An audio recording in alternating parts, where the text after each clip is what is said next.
I had good conversations with Lane, and I've said this publicly since the search, and I normally wouldn't comment on other candidate, but it's no secret we had conversations. And he's a fascinating individual. He's a unique individual. There's a lot of good there, and there's just a lot in general. So, he has been successful. I think he'll continue to be successful. Anyone would say this in my position, but he probably ended up where he needs to be, and I think the Gators ended up where we need to be, because obviously I'm really excited about John, and I think he fits this place to a high level. And as Gator Nation gets to know him more and more, I think they're going to be real excited that he's our head football coach. Another Dooley Noted podcast comes to you from the Meldon Law Studios at the Hacienda. Okay, welcome into another Dooley Noted podcast presented by Titan MRI and Imaging, and it's coming to you from the Meldon Law Dooley Dome Gator Studios today. Have a great show planned for you. Scott Stricklin's going to join us a little bit. Always like talking to him about all the crazy stuff that's been going on at the University of Florida. Of course, we know how weird it's been lately. And then on Monday, because Coach Spurrier won't be here, Chris Lowe is going to join us from On3, and we love the Bulldog Chris Lowe. On Thursday, Matt McCall, former Florida assistant who's doing a podcast now for basketball. We'll talk to him about where Florida is in basketball, but where the whole conference is. And then back on Monday, Coach Spurrier will be joining us. I'm working ahead, trying to get guests lined up so that it works out.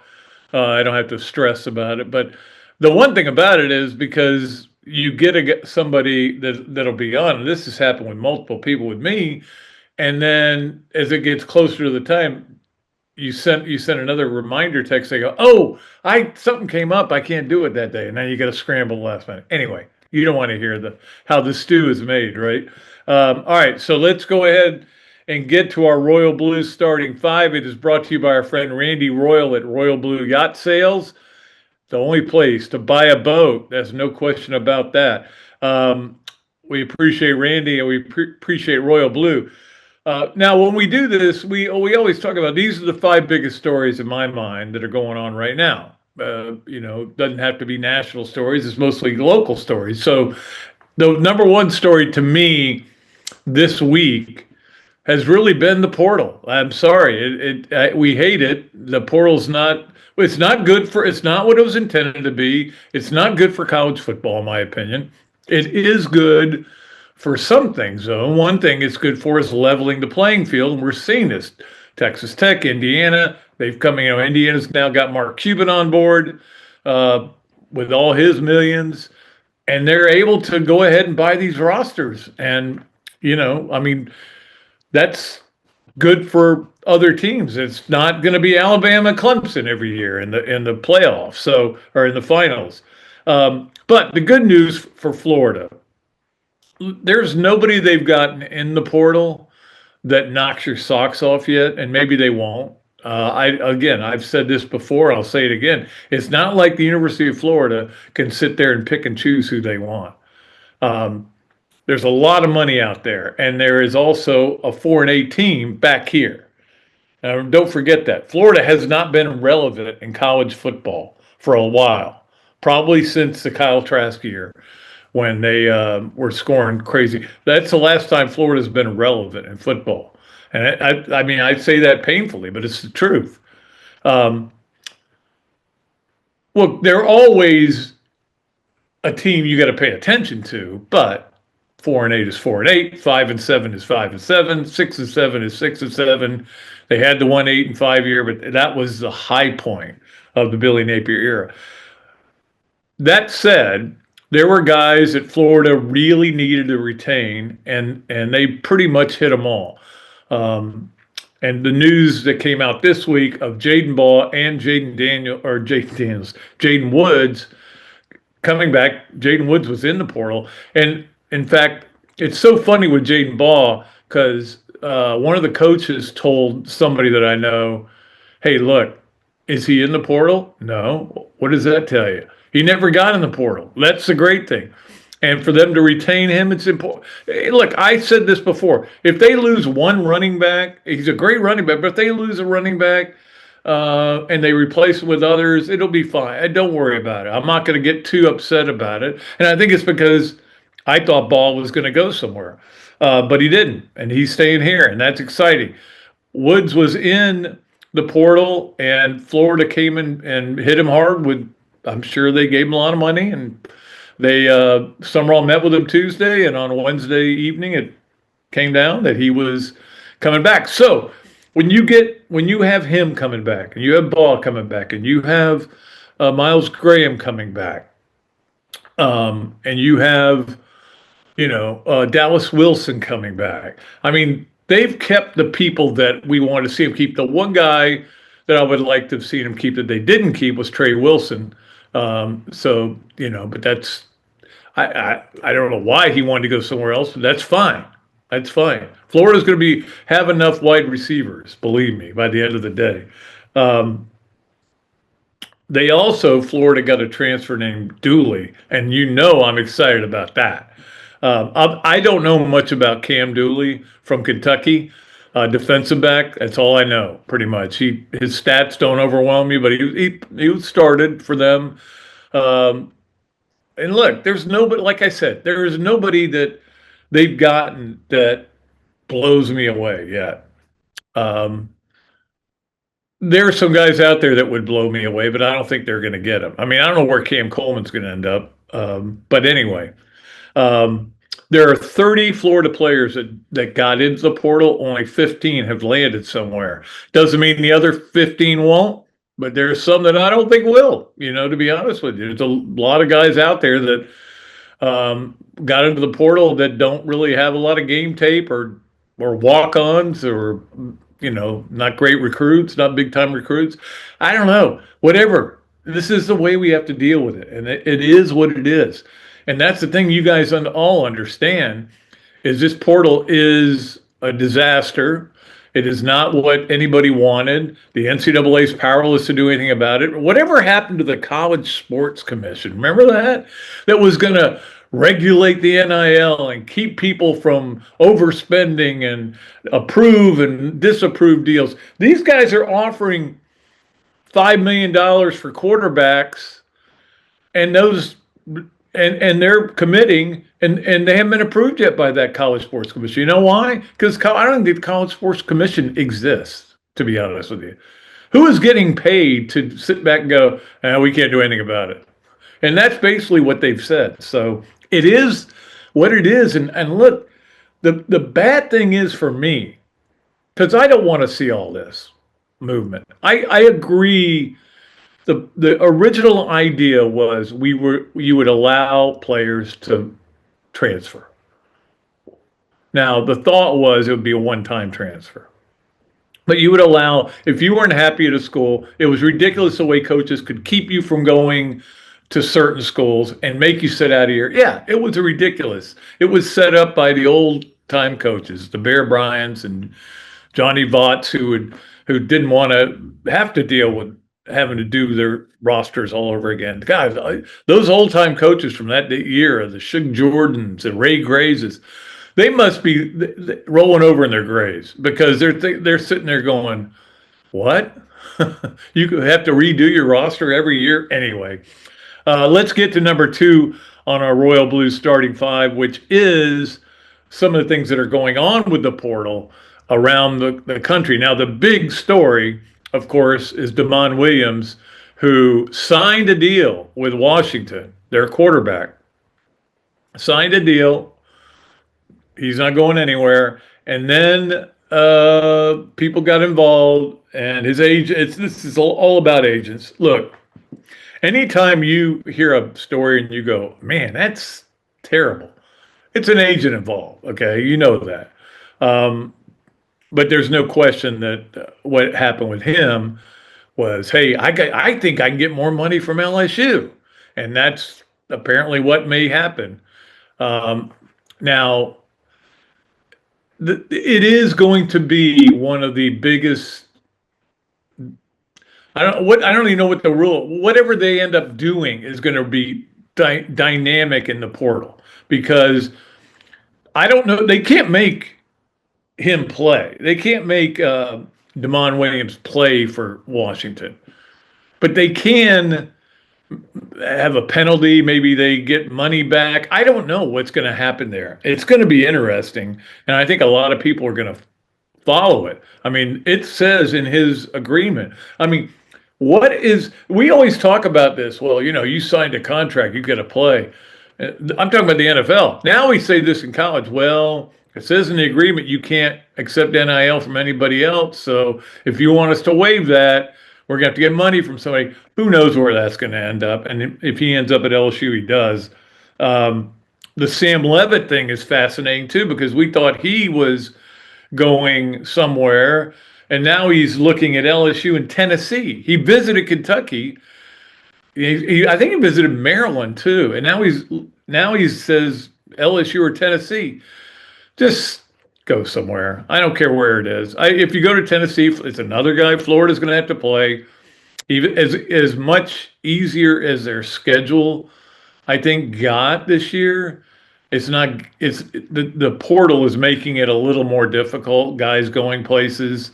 A couple of guys at Ole Miss now, and Florida plays them next year. So we'll see how that works out. Meanwhile, Ty Simpson turns pro. Okay, well, it is not a great quarterback class. I mean, at the top you got Mendoza and Dante Moore if he comes out, and then there's a lot of next year's class is supposed to be legit. This year's class is not great, so maybe Ty Simpson's going, look, I'm going in the first round, and I think he will, even with all his injuries and his back problems. So we'll see. But the other story that I did want to mention was Parker Livingstone. And he is a wide receiver, of course, at Texas. He was Arch Manning's, I think, his roommate and best buddy, and had a productive year. Not a great year, but it was a nice year. You would hear about him all the time whenever you watch them play. Well, this is the new, what I call, revenge portal. And revenge portal is because Livingstone was told, you need to leave. We need your scholarship and we need your NIL money. You need to go ahead and go somewhere else. So where does he go? Oh, Oklahoma, where the wind comes sweeping off the plains. That's where he went. They're arch rival. And although Texas has more rivals, Texas has as many rivals as Florida. I didn't think anybody could ever get to that point. But Texas does, because everybody in Texas hates Texas, except Texas fans. That's why you see the horns down. And I think everybody in the league hates Texas, but like they hate Florida. So anyway, revenge portal is what I'm calling that now. All right, let's get to number 3 on our Royal Blue starting 5. You probably thought I might lead with this. It was a couple days ago, but Florida basketball getting an important win. It's important for a lot of reasons. One, it was Mike White. Yeah, you want to keep beating him at home, which you did, and of course get revenge for that game last year. That's another factor. One of the 4 games Florida lost. And it was just important because you don't want to start the league out 0-2. You need to win at home. All those things were on the line there. And the first half, I mean, I got to be honest with you, I was really disappointed with the way they played. Georgia does lead the nation in points scored, and you held them to 40 in the first half. It got better in the second half, but the point is, I just didn't like the way they handled the ball. I didn't like anything about the way they played. They had a 1-point lead. I was really down on them. And when I did the grades, I do grade the basketball team too, like I do the football team on patreon.com/Dooley noted. You can become a member anytime. We do have a great contest going again for that. So if you want to get involved, but I think it's maybe too late by the time you hear this. But anyway, Florida just killed them on the boards. Of course, Surreal got kicked out. Their big center, who I've watched and I've been impressed with this year, got kicked out for good reason. You can't throw an elbow at anybody, certainly not Ruben Chinyelu. But anyway, he got thrown out, and that allowed Florida to just dominate the boards. I think they were already winning the game on the boards, and Surreal's not an offensive player, but still, he would have been a factor. Florida must have hit 7 or 8 lob dunks, so that might have been a factor. But hey, then don't do that. And your best player goes 1 for 9, has an ankle that got hurt in the Auburn game. Maybe that was a factor. Maybe they just played good defense. Florida did play a really good second half. They played good defense, blew the game open with turnovers, and that was a really nice win for the Gators. Killed them on the boards. I think it was, what was it, like 45? No.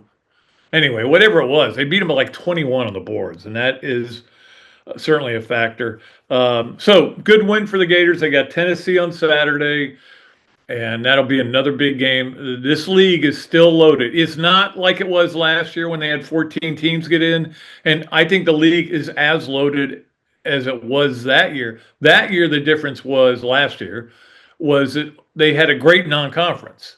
They beat all these teams in the non-conference, all the SEC teams did, and that's why they got 14 teams in. That didn't happen this year, so your ratings aren't going to be as high, your net, but there are still a lot of really good teams, and right now Leonardo has 10 teams going in. And Vanderbilt winning again last night too. That was a great win for them, beating Alabama. It was at home. 64 fouls in that game. And I did want to say this, and this is my show, so I can say this. I think that they need to take these challenges away from these coaches. It is just slowing a game down unbelievably. Pat Adams took 5 minutes to figure out that this guy throwing an elbow was a flagrant 2. Okay. It shouldn't take that long. It was pretty obvious. But these replays and reviews, each coach gets 2. It's just slowing the game down. And at some point, I mean, you want to get everything right. I get that. But this goes back to what we talked about in football.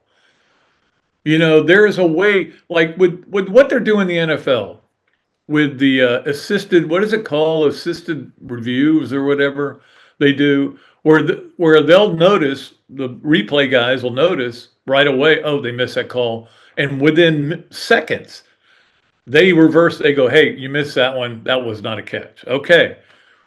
We need to get that in basketball. It needs to be quicker or take the challenges away. It's just slowing the game down.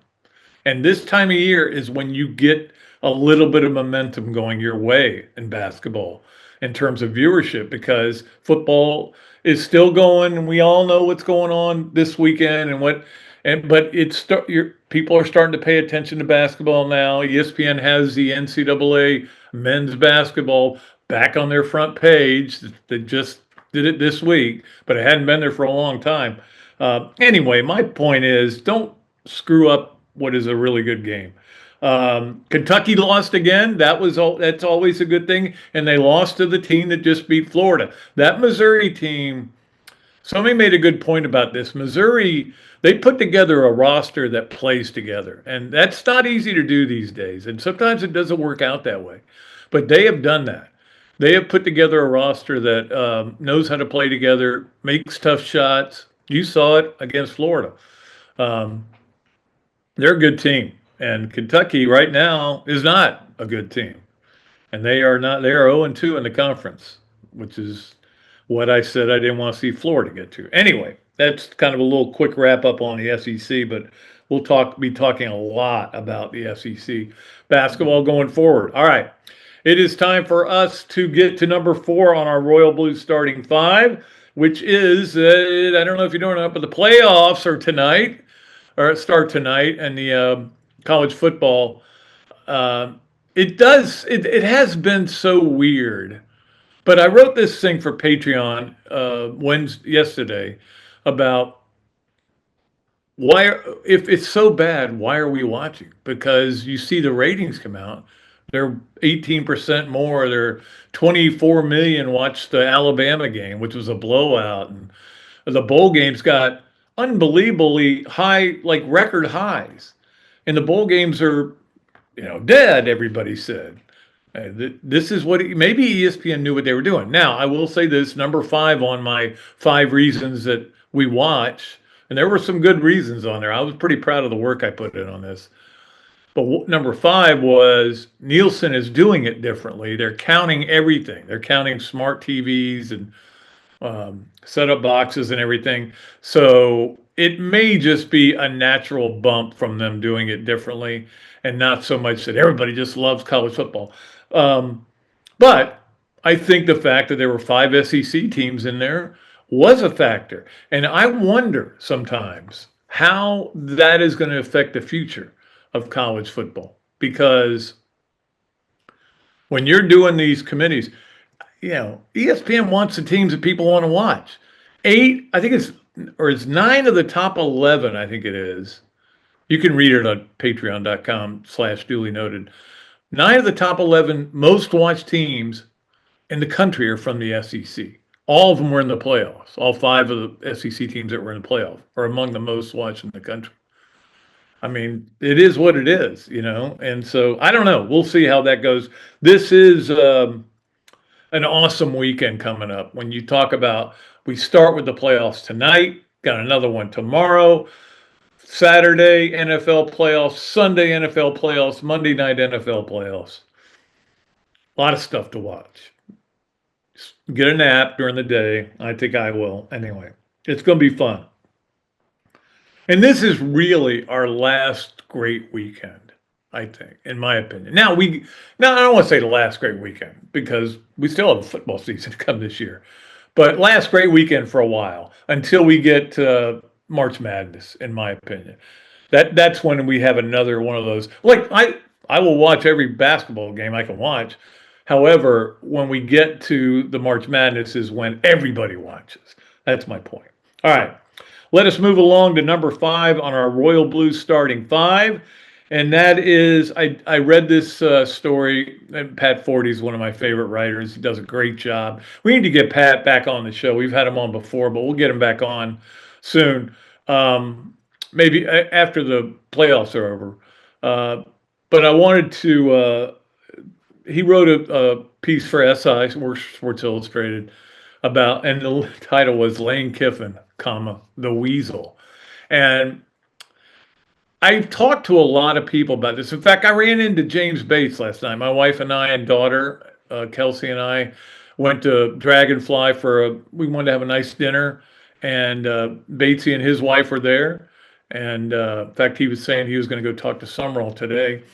But we were talking about Summerall, and we were talking about, I wanted Kiffin too. Yeah, I wanted Kiffin. But we all are saying the same thing. Man, we all wanted Kiffin. And now we're kind of going, may have dodged a bullet there. But look, this is what I will say about him. Now, the latest reason he's being called a weasel, the latest reason, and there'll be more, and there have been plenty, is because 2 of the coaches aren't going over to Ole Miss. I get that. It is complicated there. It is the most bizarre situation we've ever seen. But 2 coaches aren't going back to Ole Miss this time. Wide receiver coach and a tight end coach. You'll be fine. That happened, and the fact that he is involved in this whole deal with Demond Williams from Washington. And the fact that he had a signed deal and now they're trying to usurp it. It's just one thing after another with this guy, and it's going to be that way. I will say this, though. If he had come to Florida and was doing all of the same things, now he wouldn't have been able to pull his coaches from coaching in the playoffs, obviously. But just say Florida was in the playoffs, and I don't know. He can't do that at LSU either. That's technically right. But just say that he was doing all the same things, that he wouldn't let, or he was pushing back on Ole Miss having their players, and we wanted those coaches coming here with him and blah, blah, blah. We'd be defending him. We would be defending all the stuff he's doing. Hey, look, if you can get Demond Williams, that's fine. I don't care what's going through everybody's head. It would have been interesting, but, this is a guy who left cryptic messages for members of the search committee that disappeared once he had decided he wasn't going to Florida. He didn't pull out of it, but he just would leave these cryptic messages, and then the message would vanish. You couldn't play it back for anybody. That's how weird he is. It would have been interesting, yes, and we would have defended him, but the bottom line is he's LSU's problem. We'll just let him deal with it. Anyway, all right, that's going to do it for our Royal Blues starting five. Let's take a break. When we come back, the athletic director at the University of Florida, Scott Stricklin, will join us. We'll talk to him about a lot of things, including what we just talked about. All right, we'll be back with more of another duly noted podcast presented by Titan MRI and Imaging, coming to you from the Meldon Law Gator Studios. All right, it may be a new year, but it doesn't mean you have to back off any of your goals as far as losing weight. I know I've been working even harder on it, and of course I get an assist from BMI TeleMed. They help us out with our New Year's resolutions, even if I've already broken two of them. Not the food ones, though. Weight loss is your goal. Get with BMI TeleMed. They use GLP-1 medications, and they are individualized, and that's the great thing. I've been through this, and Charlie, just talking to him, it was so great to make him understand, and he understood what I was doing. It's not about just losing weight. It is about keeping it off. You know that. We're all excited about the new year, and we're going to lose weight, but when you lose it in the first month, then you got to keep going. BMI TeleMed is sensible. It's straightforward. It's affordable. No contracts or hidden costs. BMI TeleMed is donating $1 for every pound you lose to the Florida Victorious Foundation. So go Gators. Join the listeners on this podcast who've already lost over 600 pounds. Are you kidding me? I'm 60 of them right there. All right, contact BMI TeleMed today at 727-383-1677. Titan MRI, North Central Florida's premier independent diagnostic testing MRI facility. At Titan MRI, we're focused on you, the patient, having a great customer experience. Our MRI equipment is modern and 75% quieter than any unit in its class. And our MRI unit has one of the largest openings of any of the newer high-strength MRI units, which allows comfortable scanning for potential claustrophobic and larger patients. At Titan MRI, we look forward to serving you. Adams Rib Company has been a staple of Gainesville for more than a decade and a staple of the Dooley house ever since Kelsey's teeth came in. The first time I walked into Adams, I told my daughter that the green beans are always a test of a great barbecue restaurant, and they were perfect. You know about the ribs that melt in your mouth, and my favorite, the turkey plate. But be sure to go in on Fridays for Nana's Fish Nuggets. They will melt in your mouth. Adams Rib Co., a Gainesville great. Okay, welcome back to another duly noted podcast presented by Titan MRI and Imaging, coming to you from the Meldon Law Gator Studios. It's always great when we can talk to Florida Athletic Director Scott Stricklin, and we have him right now on our Big Mill Cheesesteaks Zoom line.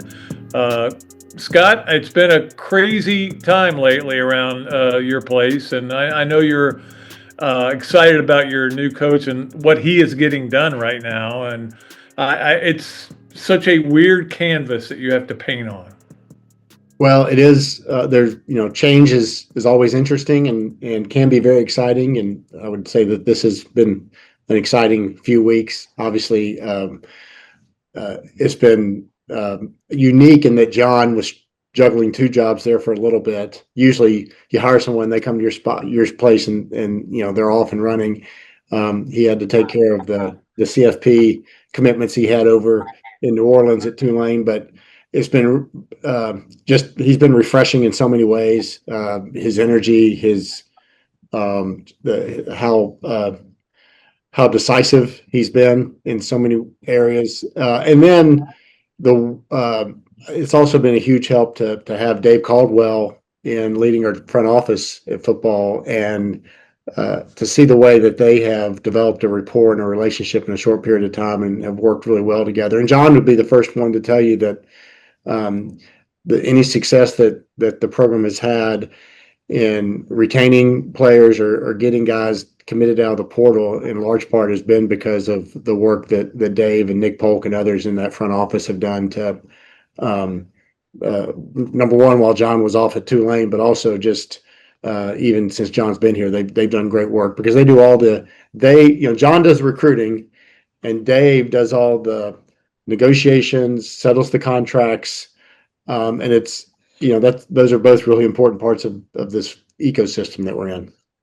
How much do you get involved in that? Because you're like you said, the ecosystem is certainly in some ways toxic, as we've seen Damon Williams and people like that with what's going on out there.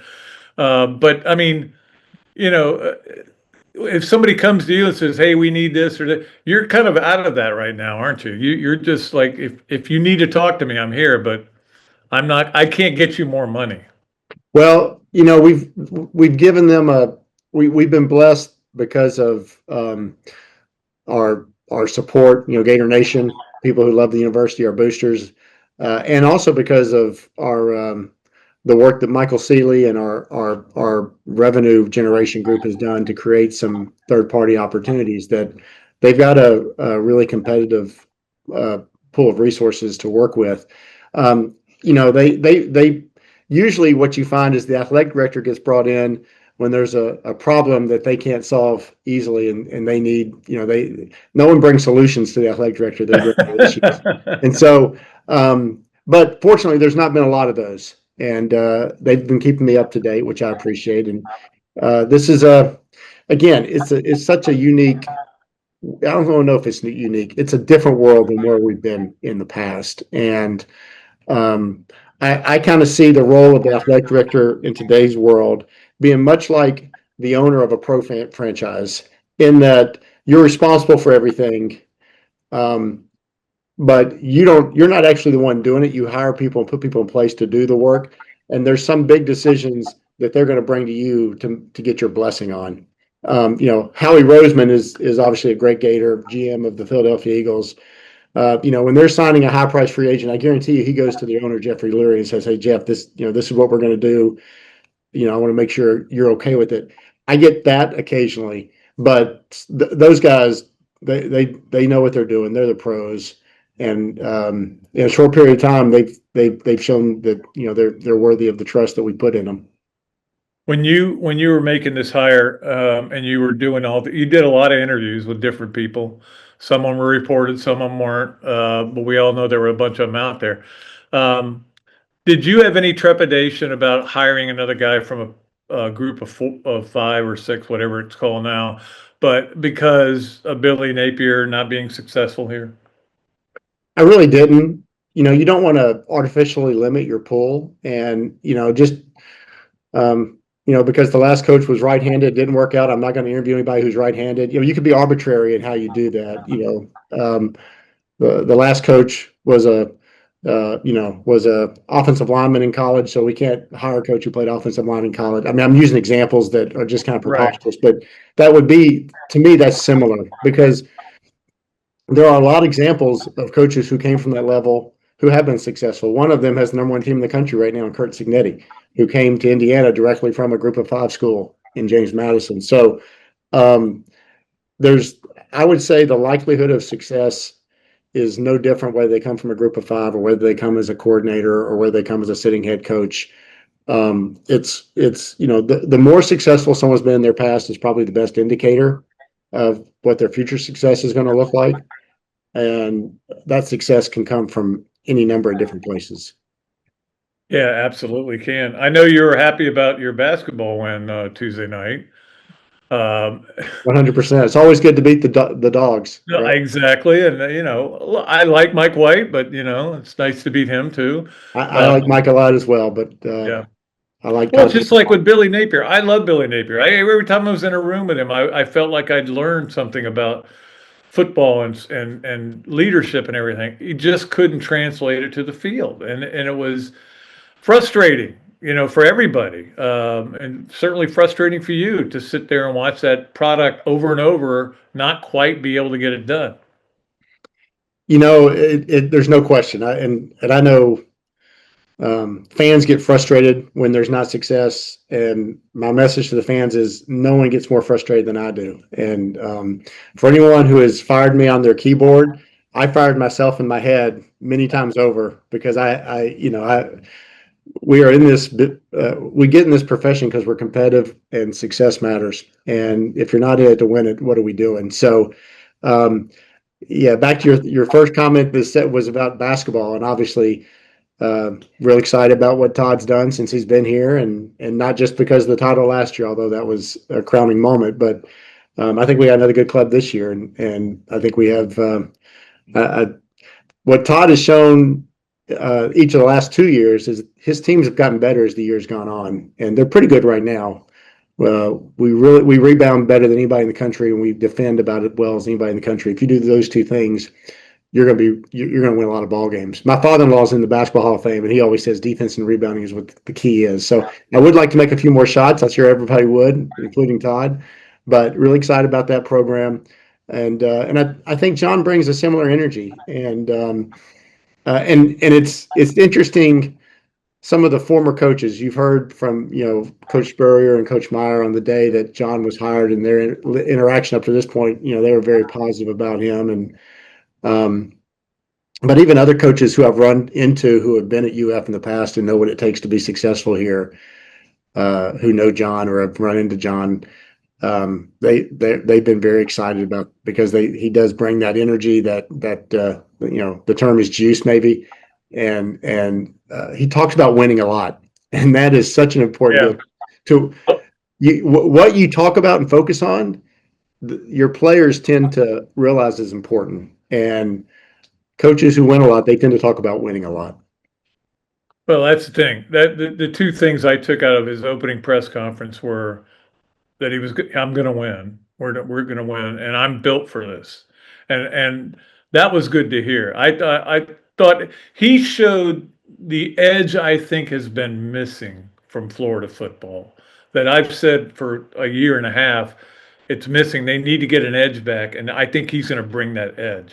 Yeah, and you sense that the second you get in his presence, right? We walked into his house in New Orleans for the visits we had there, and as soon as he opened the door, man, you felt that edge. I always feel like really successful coaches have a little bit of it's almost like there's a current going through their body, and you can kind of just sense that they're like, that's right. They can't sit still, so to speak, and John certainly fits that.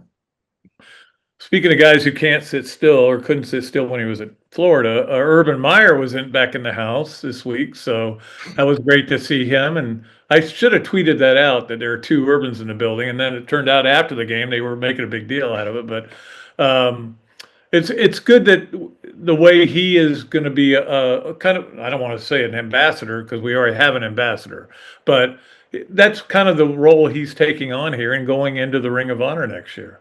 Well, certainly, Coach Myers, one of the all-time greats. He just got inducted into the College Football Hall of Fame. He's done something at Florida twice that is the career goal of anybody, right? 2 national titles for the Gators, and so he is, he's someone that we value and treasure. And the fact that he lives here in Florida, he's 2.5 hours away down in Sarasota. He can get up here a lot. It's important that it's important to us that all those who have come before are around. It's important to me that Coach Spurrier is still part of our program. It's important to me that Jeremy Foley is still part of our program. It's important to me that Urban and Billy Donovan Danny Werfel, who you had on the search committee. Yeah, that's right, Danny. And you go down through every sport. Grant Holloway's still on campus. There's so many, and again, people move on with their lives. They can't always be in Gainesville, but when we can have those people back, I think it's really important. I love that Brandon Spikes is a part of our GatorMade program and pouring into our young men every day in football from a leadership standpoint, and sharing his experiences. So, it's been great to have Urban back. It's great to have him at the game the other night. It'll be a real treat to install him into the Ring of Honor this fall. Not sure when that's going to happen. Yeah, I was going to ask you, do you know what the game is going to be? We don't, because, and this is, Pat, this is like high level chess here, because with his day job, which is Yeah. working for Fox on their big noon show, which comes on Saturday, which that's when we play our games. It's going to have to be a night game, so we're going to have to wait and get the. Oh, yeah. We have the schedule. Sometime this summer, we'll figure out which games have a chance of being at night, and then we have to figure out um, which which potential Fox games he might be working where he can fly here and get here in time for that. So we had to work through this last year when we brought him back for the Tennessee game to recognize him for going into the College Football Hall of Fame. And I think they were either in Maryland or Columbus, Ohio that day. But there was a chance that they could have been in Oregon. I'm not sure how we would have gotten him from Oregon back in time. So just a little inside baseball here. The head of Fox Sports is a guy named Eric Shanks, who's a very powerful man in the world of programming and broadcasting, as you would expect. His daughter attends UF. And so Eric is an ally. He will work with us to try to let us know when they're going to be, where, and how it aligns with our schedule. So it may not be till this, as we get closer into football season or even into football season until we can actually nail down which game that will be. But we will be doing it sometime in the 2026 season at home. All the cool people go to Florida, you know that. So 100%. yeah. But by the way, I just wanted to ask you, because you and I have talked about this a couple of years ago, about possibly changing the criteria for the Ring of Honor. And I don't know that got any headway, or has that happened? Have you guys talked about changing the criteria? We have. Have not made decisions at this point, but we are looking at that. And how broad do you make it? You still want to make it really special. Yeah. You want to open it up and water down what it is. But we've played 120 years of football. You've got to have more than 8 or 9 people eligible for your Ring of Honor, in my opinion. And so we've been studying that, continue to study it, and hopefully soon here we can adjust those standards to include some other worthy Gators. If you want to lean on me, go ahead. Do you know anything about the past of Florida football, Pat? Do you have any expertise? I'm the one who came up with the idea of the Ring of Honor. Okay, I just want you to know that. No kidding. And I even gave Jeremy the 4 names I would put in. That's the first 4 guys they put in. So I have some input in this. We should call it the Pat Dooley Ring of Honor. I'll sponsor it. I mean, another duly noted podcast, Ring of Honor. Before we get to yes, no, where, maybe I want to ask you, do you want to say anything about Lane Kiffin and what you went through with him, and what, I don't want to push you on too much of a spot here, but I know it wasn't comfortable. I had good conversations with Lane, and I've said this publicly since the search, and I normally wouldn't comment on it, other candidate, but it's no secret we had conversations. And he's a fascinating individual. He's a unique individual. There's a lot of good there, and there's just a lot in general. So, he has been successful. I think he'll continue to be successful. But anyone would say this in my position, but he probably ended up where he needs to be. And I think the Gators ended up where we need to be, because obviously I'm really excited about John, and I think he fits this place to a high level. And as Gator Nation gets to know him more and more, I think they're going to be real excited that he's our head football coach. Yeah, my take on it is that a lot of Gator fans are feeling like we dodged a bullet with Lane Kiffin, but if he had taken the job, every Gator fan would be defending everything he's done. Not letting coaches go, pulling them back, all that stuff, all that ego that he is on display. We'd go, we're good with it. But that's just my opinion. Okay, it is time for us to play. I will say this: things around Lane are never boring or dull. No, they are not. And he doesn't want them to be boring, and he makes sure they're not boring. All right, it is time for us to play Yes, No, Where, Maybe, brought to you by Big Mill's Cheesesteak.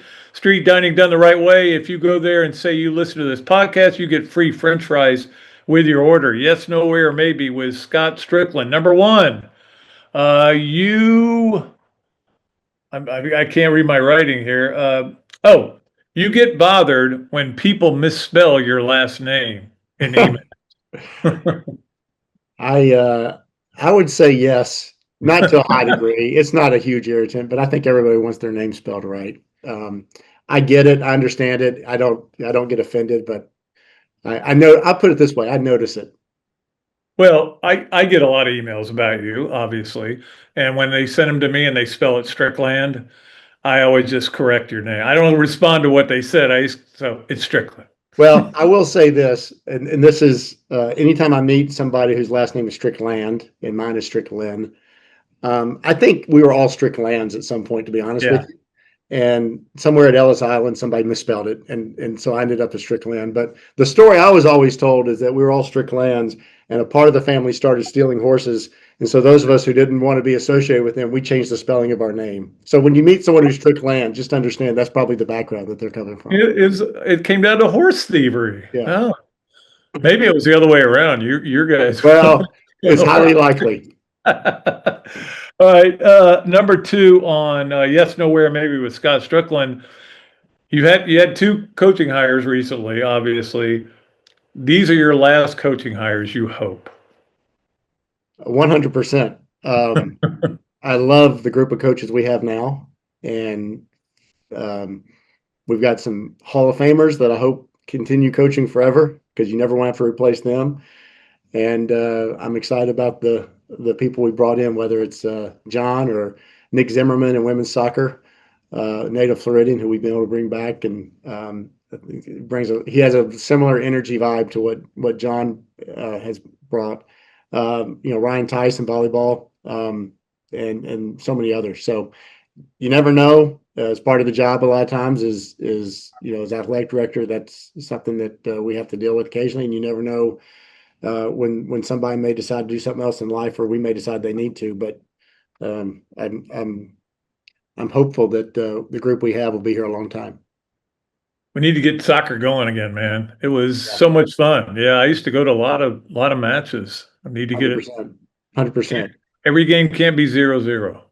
Well, Nick has a great history of success at recruiting. As you know, that's where it all starts. And Yep.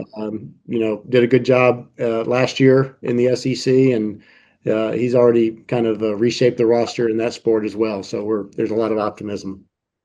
All right, finally, number three on Yes, Nowhere, maybe, and then we'll let Scott get out of here. You have played basketball against your father-in-law. I have one time.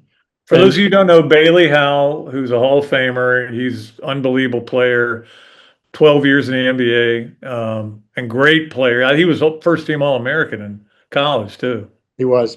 One time, I have two brother-in-laws, so Bailey has he has three son-in-laws, two other ones. Me and Bailey took the other two on one day in a driveway, and it didn't end well for those two, my other two brother-in-laws. Bailey is a ferocious competitor. I will say this from a Gator perspective. So my father-in-law played at Mississippi State, but at one point he owned the scoring record for most points in a game at Florida Gym. And you can probably guess who broke that record. Pete Maravich. So what was that the game? In the late 50s, I think Bailey scored 40-something points in a game at Florida Gym, and that stood until Pete Maravich visited. Well, the difference is Bailey Howell would play defense on the other end. So I'm not the biggest Pete Maravich fan. Once Gary Keller once told me, who I think he's a booster as well, and was a great player at Florida. He told me that Maravich would say, "Hey, just make a fake and go by me. I'll let you go. I just want the ball back." And I go, that's not my way of playing the game. How many points did what was Maravich's point total? 52, I think. Yeah. Okay. And that was before the 3-point line. Yeah. And then Chris Jackson had set the record over at the O-Dome. I remember watching that game. That was weird that night. I didn't even know who Chris Jackson was at the time. I saw him in high school. I saw him playing. Really? Yeah, he's also from Mississippi. I remember watching him in a high school playoff game, and he's turned out he was pretty good. Did you see the documentary on him? It was really good. I have not seen that. No. Yeah, it's really good about his stuttering and, he had some problems, Yes, but yep. anyway, it's really good. All right. You're really good as always. Appreciate it. Appreciate you being on and, always enjoy when we're talking. And I I learned. appreciate it, Pat. Thanks for having me, and let's have a great spring for the Gators. Yep. We'll be back with more of another duly noted podcast presented by Titan MRI and Imaging from the Meldon Law Gator Studios right after this break. Meldon Law has been serving personal injury victims since 1971. In those days, Jeffrey Meldon's presence as an attorney in the music scene dubbed him with the nickname the Hippie Attorney. And although times have changed, two things haven't: our commitment to bettering our community by helping the injured, Albert, are you ready to go to the game?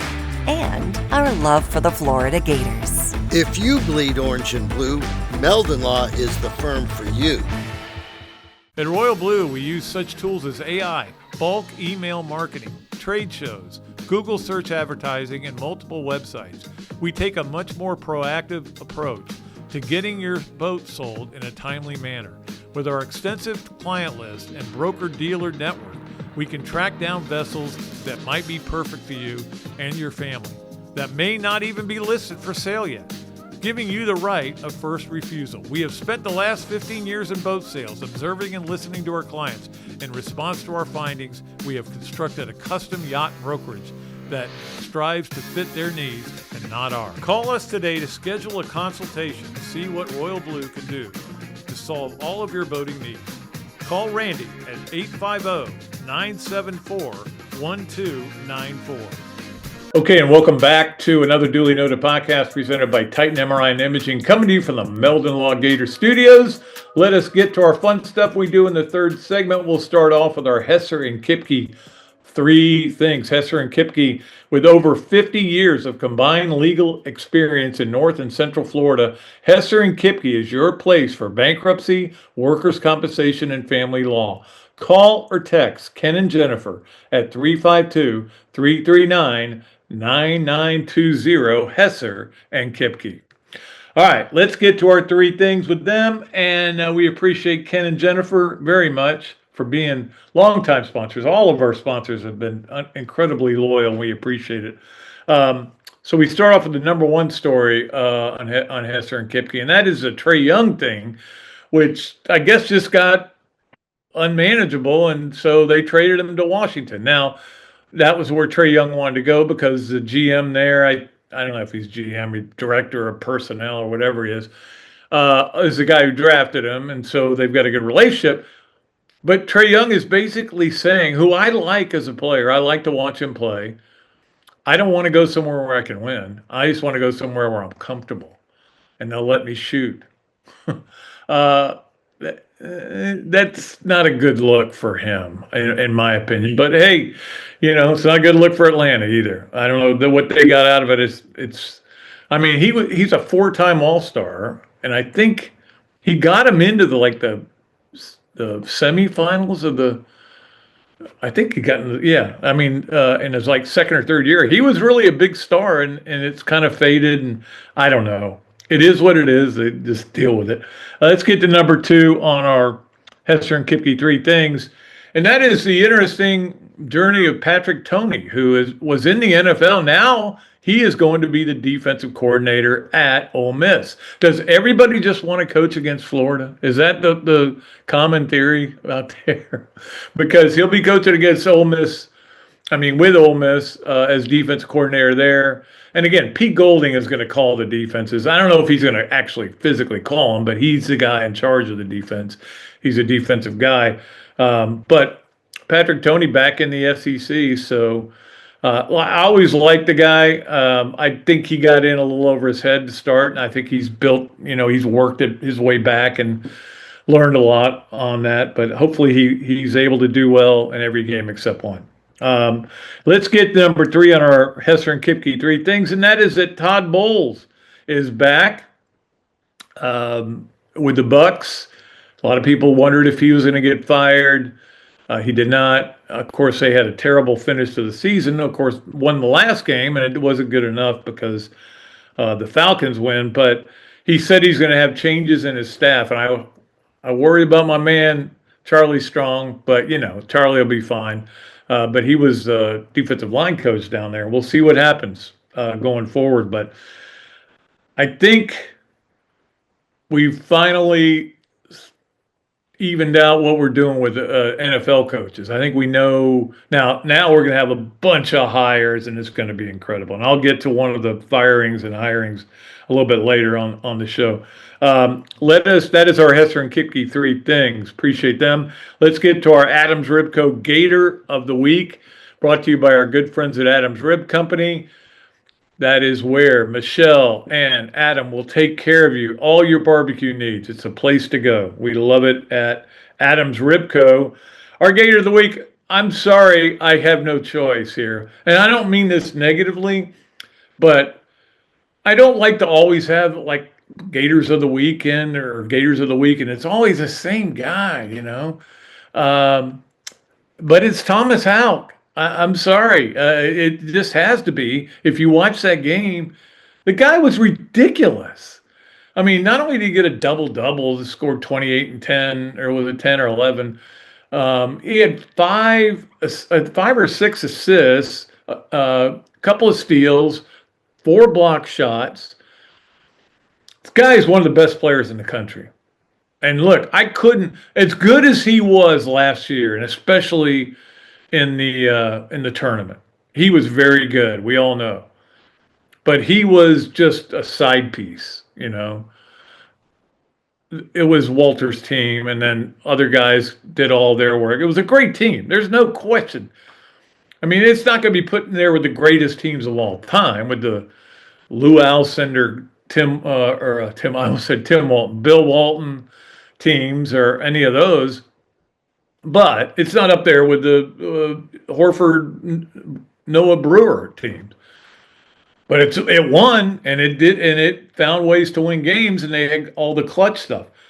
Thomas Houck is now playing at such an elite level that they turn to him, a lot. And they need to quit shooting as many threes and just get the ball to Houck. Now, again, he does occasionally miss a shot, but he is our Gator of the week. He was just incredible in that game. And the skip pass that he threw from the, what would it be, the east side of the O-Dome, and spun it around them, the defenders who were all clogged up in the lane, to the other side of the court, to a wide open Urban Klabchar, and Klabchar made the 3. That was as cool a thing as I've seen in a long time in that arena. Also cool, I should have tweeted this out when I noticed it. When I saw Urban was there, I go, oh, we got 2 Urbans in this game. And of course, then it became a big deal, and Urban was making a big deal out of it. Look, his name's Urban. I should have tweeted that out during the game, because I thought about that too. Anyway, Thomas Houck. He's unbelievable. And the thing is, and I talked to Chris Harry about this a little bit, he's so humble. He's a good kid. He just is trying to win for the Gators, and trying to win games, and doing everything he can, whatever they need. He and Todd Golden are close. He is, like Robbie calls him, Tall Tebow. I think he is Tall Tebow. Anyway, let's move along. I was thinking about a nickname I came up with for somebody, but I don't want to use it here. All right. It's time for our Leonardo's at Millhopper quick pick. Of course, Leonardo's Pizza, place to go when you need pizza, or you want to get a Parmesan sub, because that is called the Duels, because that's my favorite there. We are going to pull a winner on Monday for $25 at Leonardo's. We've got a lot of qualifiers already. We're going to give you 3 chances to qualify, but you can only qualify. You have to get at least one of them right. So if you get one right, then you're fine, and we'll qualify everybody who gets one right. And you know where to send it, patrickdooley54@gmail.com. That is the place to go. And but I'm giving you 3 NFL games, and you got to get one right. That's all you got to do, and then you'll qualify. All right, and we're using the spreads. Bills at Jags. The Jags are getting 1.5. I don't understand that. It's in Jacksonville. It's not in Buffalo. It's not in the snow or, it's in Jacksonville, and the Jaguars have got a lot of momentum going. I am stunned by that spread. I would pick Jacksonville. Let's put it that way. San Francisco at Philly. Got that in there for Ken. Philly is a 4.5-point favorite. And then Green Bay at Chicago. Chicago's getting a 1.5. So just put your 3 winners down. Get one right, and you'll qualify. And on Monday, we're going to make a poll. Look forward to it. Okay, it's time for our Gallo Car Wash Sponge of the Week, brought to you by our good friends at Gallo Car Wash, where we get all of our cars washed here at the Dooley house. We appreciate Gallo Car Wash very much. Our Sponge of the Week is Skylar Dracer, who is a gymnast at Florida. And this is a good story. Scott Carter wrote it on FloridaGators.com if you want to go read it. It's a really good story. But she has decided to embrace her inner Tebow and put a promise up there on the wall where they train. And it's called The Promise. And she's just saying, we're going to work hard. We're going to embrace everything. We're going to do all this. And, man, good. I think it's great. Why not soak up a little Tebow love? Because it seemed to work for him. Although I've always said that The Promise, I think, was a little overblown. It got Tebow motivated. That's the thing, and which is great. The other players I've talked to go, it wasn't that big a deal to us, but it got Tebow motivated, and that's why it was a great thing. And it is important, and it's a big part of Florida lore. We all know that. So here's another one, another promise. Skylar, it's a good idea. And look, when they got back from Fort Worth last year and they didn't even make it to the finals, they had to sit and watch the finals. They were not happy. And I think this is going to be a really good season. And don't forget, it starts at 9 o'clock. I'm not 9 o'clock. 6:15, I think it is, or 6:45. They tumble against North Carolina Friday night in the O-Dome. I know it'll be packed. People love to go to gymnastics meets, and that's when that season starts. All right. Let us move along to our This, That, and the Other. This, That, and the Other is brought to you by our great friends at Notary Joe's. Notary Joe is a guy to go to when you need to get a mobile notary. He'll come right to your house and fix you up. He is the guy to do that. It is brought to you by Darshakow Insurance. Darshakow Insurance is a place to go for all your home, auto, commercial, and life needs. We appreciate Dar and Shakow. And, of course, by the Atlanta Hustle, the Southeast Ultimate Frisbee team. They're getting ready to start their season very soon. So the Atlanta Hustle, we appreciate Matt Lerner for promoting that. He's a big fan of Frisbee, Ultimate Frisbee. I am too. I need to get out and watch some of that at the Atlanta Hustle. All right, let's get to our This, That, and the Other. And it's very poignant because while we were doing the show today, a news broke about the head coach of the Miami Dolphins being fired, Mike McDaniel. A little bit of a surprise because we thought he had survived this, even though there were a lot of reasons to fire him, but they finished strong, blah, blah, blah. However, let's get to This, That, and the Other. This is that there was a lot of speculation about what would happen to the loser of the Pittsburgh-Baltimore game. And everybody thought the loser was going to get fired, no matter who it was. So you get down to the last second field goal. Loop-de-loo misses it to the right. Ravens lose, out of the playoffs. Steelers move on. Tomlin safe. And, of course, the other is that he got fired. Harbaugh gets fired. It does feel like they've gotten stagnant. They got stagnant once, and they got Lamar. The biggest problem is, apparently, and again, I'm just knowing what I read, but Harbaugh, his coordinator is Todd Monken, and I think a lot of people were talking about him being a candidate for the Florida job, but their offense struggled, and he and Lamar apparently don't see eye to eye. But Harbaugh wanted to keep him. Lamar didn't want to keep him. Players have the power, man. You know that. And so Harbaugh gets fired. Now, why does Miami fire McDaniel? Because Harbaugh's on the market. And everybody wants him now. He's going to go to the best situation. It's not going to be about money. It'll be the best situation where he can win right away. I don't know that that's Miami. What are you going to do at quarterback? I don't know that you have an answer there. I don't think he's going to do something like go to Vegas or somewhere like that, or go to a team that's really down. Maybe the Giants, but the Giants have a quarterback. But I mean, look, I don't know where he's going to go. It'll be fun to see where he goes. In fact, I'm surprised that Jerry Jones hadn't pulled the plug on Shoddy to get Harbaugh there. I don't know if Harbaugh would go there. Anyway, it is just fascinating. The NFL always in the news, man. They find ways. Even when we're talking about the college football playoffs and all the portal stuff, and I mean, we're very centric to the university and college football, but the NFL, man, still the king. You know that. All right, that is our this, that, and the other, brought to you by Notary Joe's, by Darshak Insurance, and by the Atlanta Hustle. Let us move along to our BMI TeleMed Smart Move of the Week. BMI TeleMed, place go for your weight loss specialist. They do a great job. They've helped me. I saw a number yesterday on my scale that I was very happy about, because you achieve and you maintain with BMI TeleMed. 727-383-1677, and you get a discount if you call. If you mention that you heard it on another duly noted podcast. All right, our smart move of the week, it belongs to Pete Golding, and this is why. Like, Pete Golding, don't forget, they ran him out of Tuscaloosa. They hated him out there. He couldn't win big games. He couldn't play.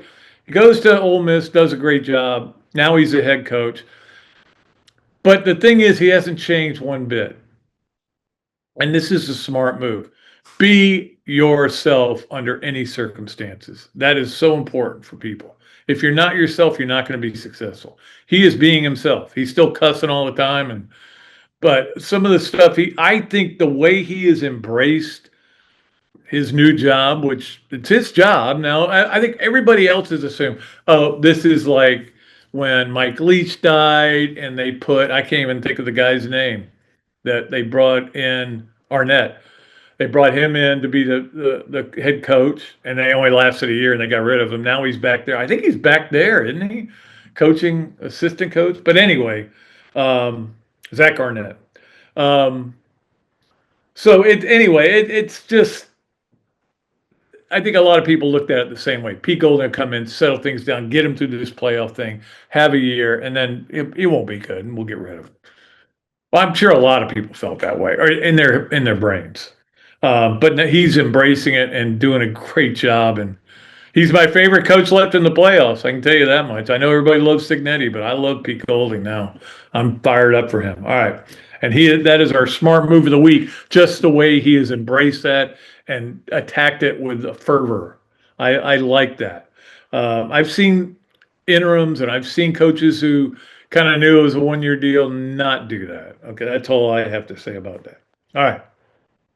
Let us wrap it up, as we always like to do, with our Swamp Games of the Week. And let me tell you what, the Swamp is the place. I was just talking to Kelsey about that. We actually ran into another couple of friends, Dave and Kimmy Salter, and we were talking about the Swamp restaurant and how that is the place. And Kelsey said, it's the only place I go to watch games. And I agree with her on that. We've got a lot of games for you, too. But we're just going to give you the highlights because there's too many games. There's a million games going on this weekend. It should be a fun weekend. Okay. As you know, tonight, football, Ole Miss, Miami. It's the Fiesta Bowl, 7:30 on ESPN. Kickoff probably about 7:48. Then Friday, you got Oregon, Indiana, Peach Bowl, 7:30. ESPN is again. They bought all these rights. We all know that. Hoops basketball on Saturday. Florida plays Tennessee, of course. That game is at noon, and it is on ESPN as well. So ESPN's just killing it. Then you also have a Texas-Alabama basketball game that night at 8 o'clock on ESPN. That's a good game to watch as well. NFL-wise, Saturday, Rams at Carolina, 4:30 on Fox.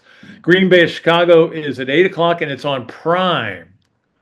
So if you don't get Prime, you're going to have to miss that game.